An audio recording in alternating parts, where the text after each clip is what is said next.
Hello friends, બાલુશાહીની perfect રીત જોતી હોય તો મારી આ વિડીયોમાં તમને મળી જશે મારી ચેનલ ઉપર.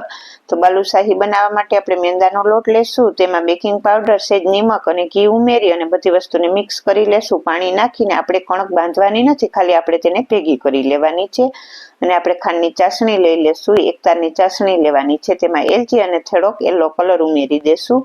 અને હવે જે આપણે લોટ ભેગો કરેલો છે તેમાંથી આ રીતે બાલુશાહી બનાવીશું અને તેને સેજ વેલણની મદદથી શેપ આપી દેશું.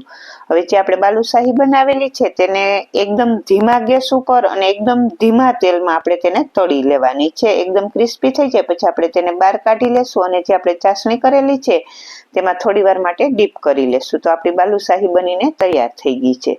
ફૂલ વિડીયો જોવા માટે પેજને લાઈક કરો અને પૂરેપૂરી રેસીપી જોવી હોય તો ચેનલને સબસ્ક્રાઈબ કરો. તો તૈયાર થઈ ગઈ છે એકદમ લેયર વાળી મસ્ત મજાની બાલુશાહી.